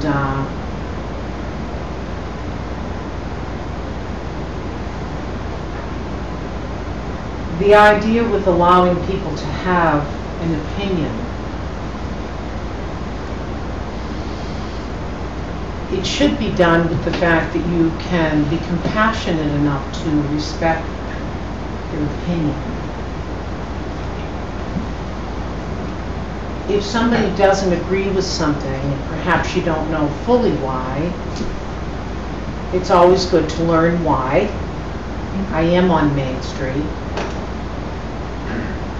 And my other thought is this, I would be content either way.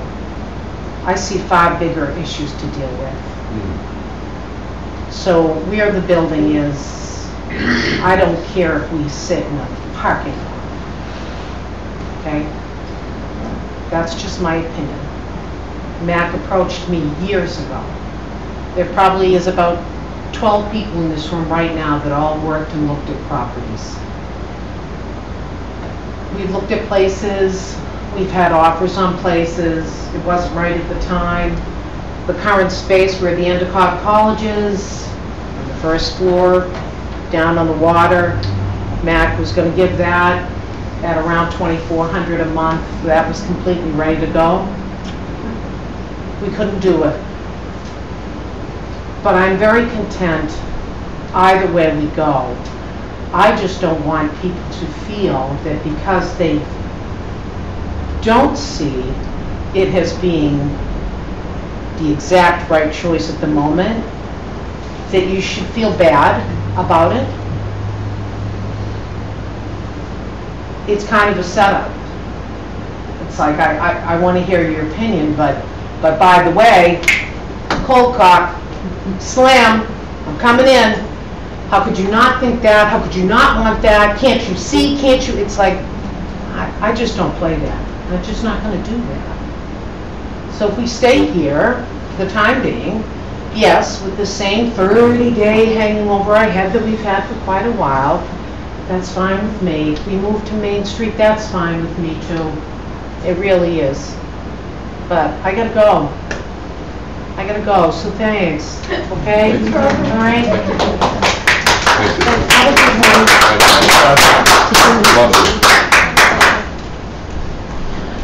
Bye, Mom.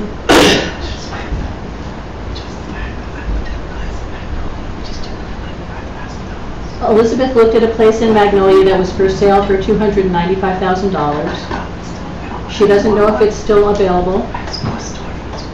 It has 4 storefronts, 1 large one and 3 small.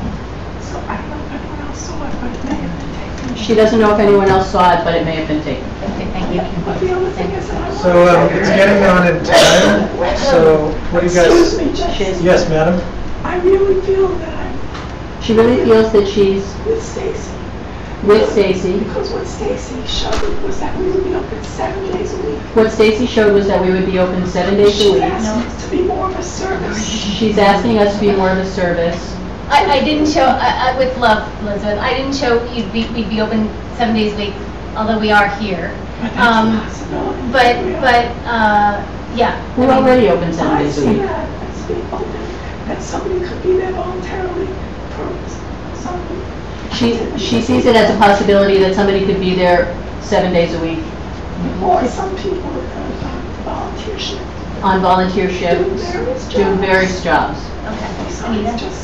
I just wanted to briefly voice some of the concerns that some of us on the board had, and I think Barbara alluded to 5 major areas. I don't know specifically what I don't know what Barbara meant by the 5 major areas, but I think that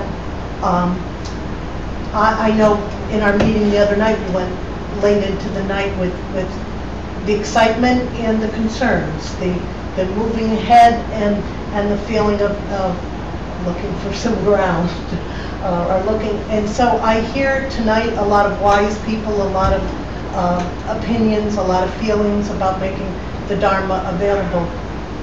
I just have concerns, desires about us doing the work that the first 3/4 of the meeting was about. And that I would like to see, in order to get the programs together, what are we going to teach in a new center on Main Street? Who's going to teach it? Who's going to run the center? All the kinds of issues that are up now. And this is what I said the other night, and I feel like it would be very important making this move, that we have more time together like this, that we have a retreat with the board, with the teachers, with anyone who wants to come and really pull our center together. Because the people who voice the concern about moving and about being on Main Street and about the whole thing, it's coming out of that. And I think it's coming out of sort of a little warning sound. And I think that's important to listen to, and I think that's what Barbara was talking about too. Don't necessarily shoot down people that have concerns that might make some sense.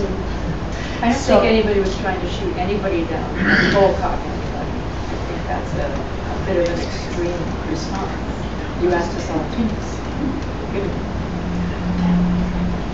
I would love to see our community come together like this to solve some of the issues that really, and the important things that need to come together. And so personally, that's my concern about doing this, is that there's a lot of things we need to pull together. And so that's what Can I just say one thing? Sure. I think it's a great idea. I've always thought to be where people are in need was a good idea. But personally, this time in my life, I can't commit 2 to 4 hours a week of service like I used to. And when we moved here to this building, there were a handful of people that literally gave 10 or more hours a week to make this work. And so everyone needs to realize it takes time and commitment. I don't have it, but maybe other people do.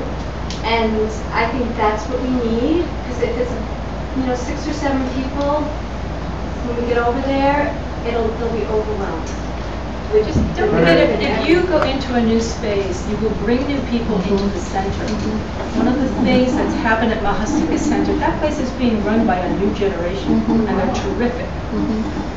And we had the same concerns. When Lauren stepped down as president, she was absolutely terrified that the place would just go under, that nobody else would step forward, and an entirely new group of people stepped forward.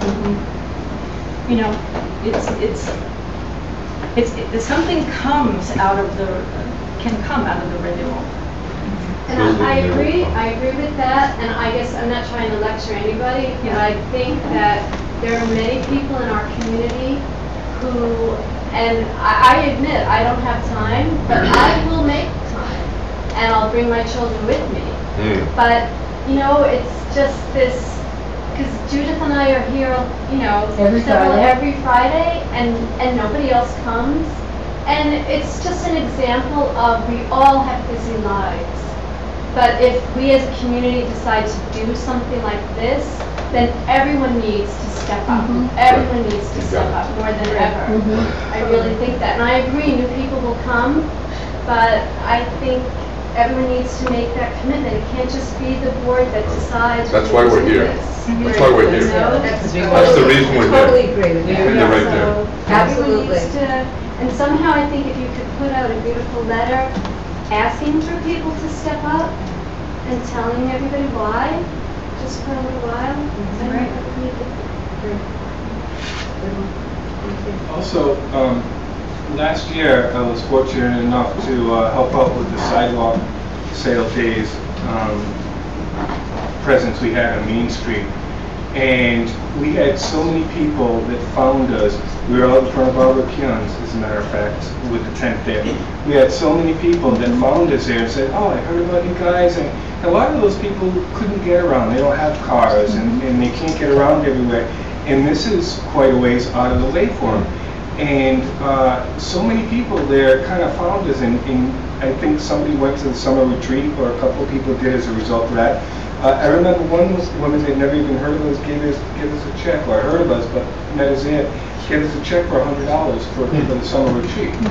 And I just think it's, whether it's here or somewhere in a more populated area, I absolutely am excited about the possibility of going in an area where there are more people that we can serve. I think I've often felt just being out here, I think we're too far out of place. I mean, granted, the people that really, a lot of people that really want to find us will come out here to get out here, but it's a struggle for a lot of people, and don't we want to make it easier for more people to find us? I mean, that's what we're supposed to be all about. I think it would be a wonderful idea. Hi, Janet. Okay. Can you just say what's happening next? What happens next in the decision process, or where are we, or where? Yes, right. It's like you're playing. She is. Janet, do you have anything that you want to comment on the idea of moving in general, and moving to this place, or things? Well, my thoughts have progressed throughout the night listening to different people talk. The first thing I thought of was,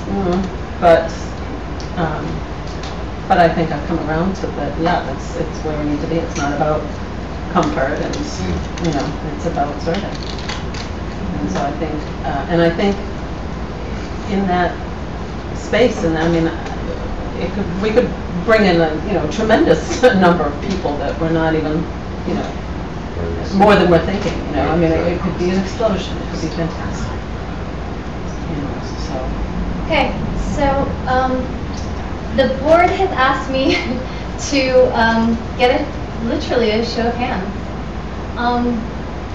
People who who support the move, not only intellectually, but will support the move with their time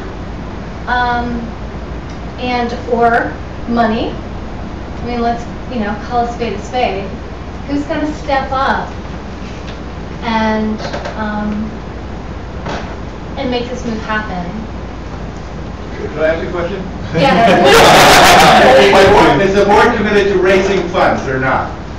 The board is absolutely committed to raising funds. So that's another thing, that the board is so limited in what are all of our duties, and Judith brought that up at the very beginning, that we actually need a committee to fundraise. Right. So that would be another thing that we would need, because the board is up over the top with duties that we're doing, and a handful of people who are just taking Yeah, on. you need a development committee. Yeah. But I mean, I think the move, personally, I'd vote for the move if the board was committed to raising $20,000. We've not discussed $20,000 as a number, so I Well, that's don't just think the I difference could in rent from say here to that. there. Yeah. Before people raise their hands, would anybody else from the board or the community like to comment? I know we already rose the hands, but since they've been retracted. Can we hear all the choices for voting before we vote for the first one? Yes. That's If anybody wants to add another choice, just hand it to me, It's a show. It's show hands. Okay, I use the right word then, it's not a vote. Feedback, it's a feedback. Just tell us. This not binding. No, just tell us yes or Because no. we're here to communicate to you what we've been doing, but really, we want to know what the community feels. You guys are all what they fired want. up, and then We we'll can't, just. we want to represent the community as best we can. Put it again, would you just say it? Okay, so who would be willing to support the move with their time and or their money? And, to Marcus' point, and who doesn't think they can do that? I mean,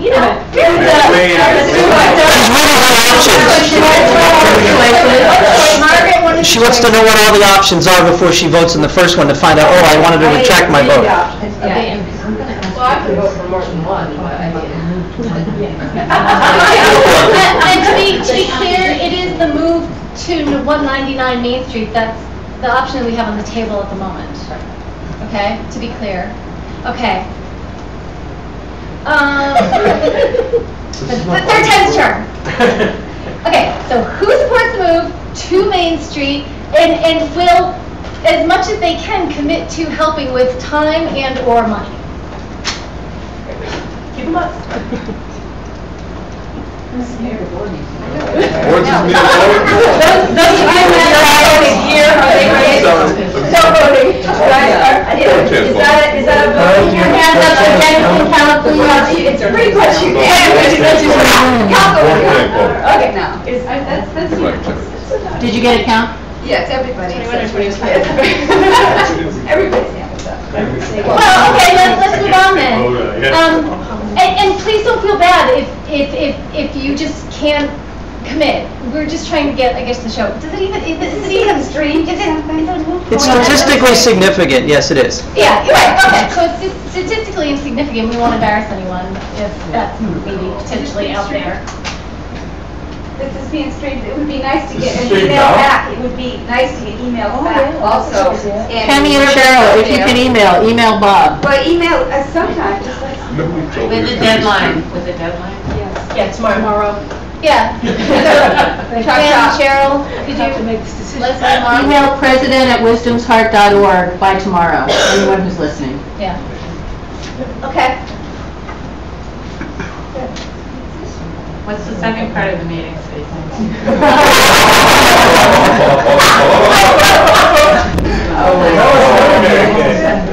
Yeah, we have to go from here.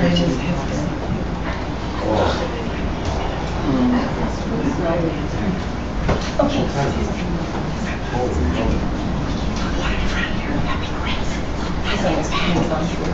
Okay, so other business is, just to bring you up to date with some other things. The Wisdom's Heart has made a donation to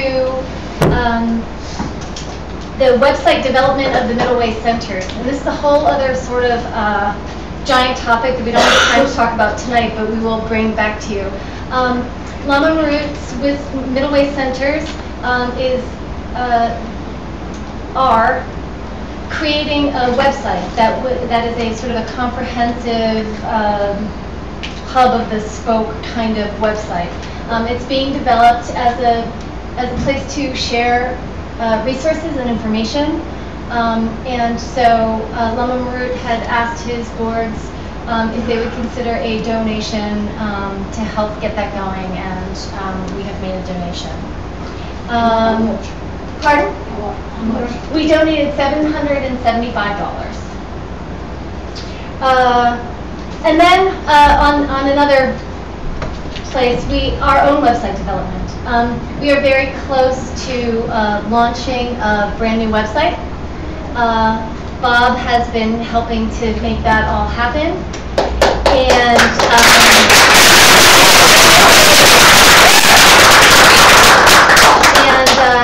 we should have it.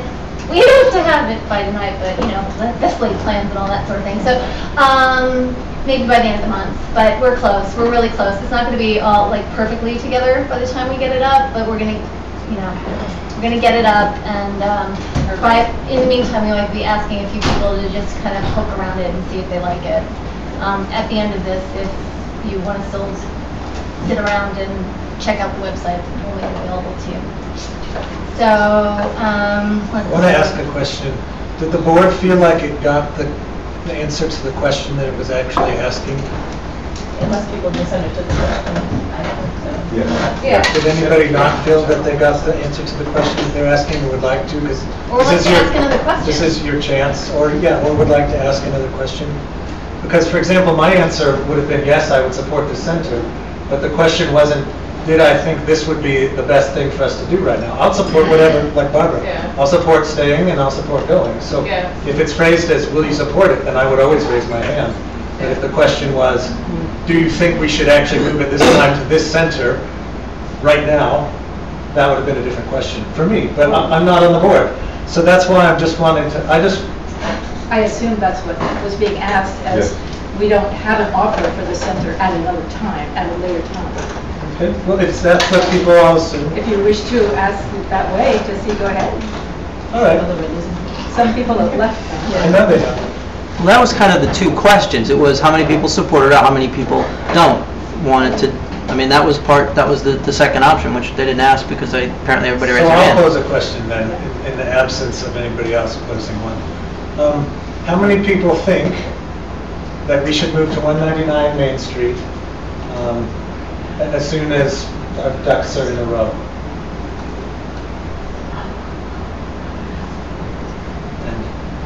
Okay, thank you.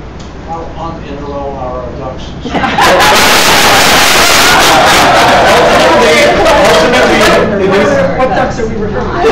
Ultimately, it is the board's responsibility to make, to look after the financial, legal type of things. And so this is correct me if I'm wrong, but this is an information gathering thing, but it's basically feedback providing. So ultimately, the board members each have a weight on their shoulders or head of the money and the legal responsibility for that all of us have donated, and also our safety that they have to make in their own hearts what they think is their best judgment call. And so I'm very happy that everyone participated and came together who's here and provided feedback. Thank you very much for participating in the discussion. But that's what I meant by the ducks in a row, because I'm trying to imagine ducks rowing. I don't really. Well, They've in a row. It's a common expression. I can try and use a different one. I think our ducks are going to be in a circle. Thank you.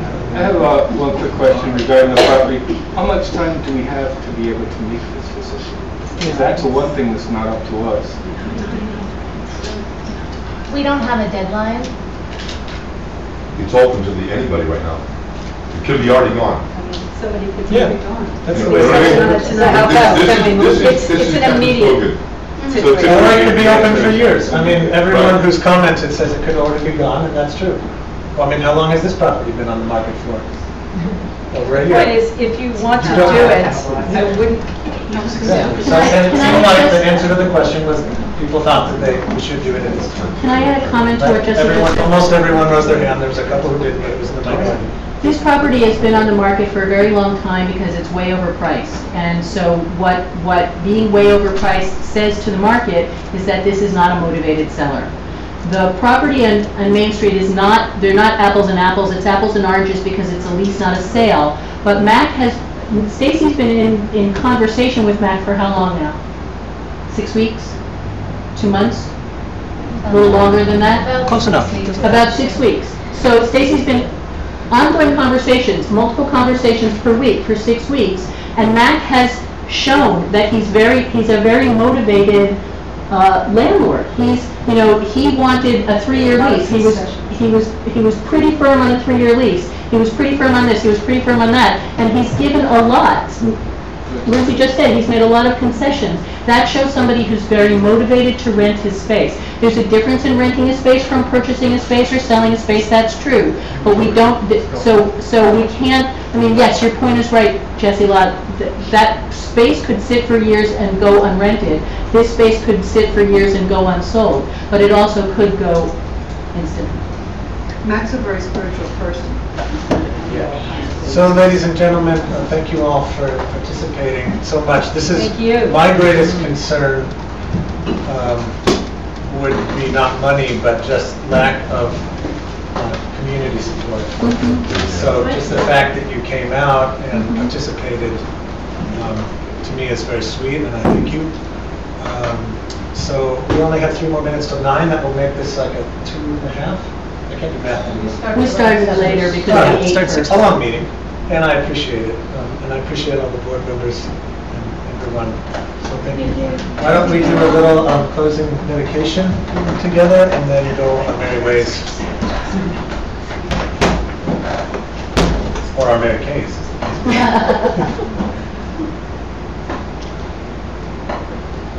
By the goodness of what we've just done, in all beings, complete the collection, merit and wisdom, and thus gain the 2 ultimate bodies, merit and wisdom. And all beings be happy.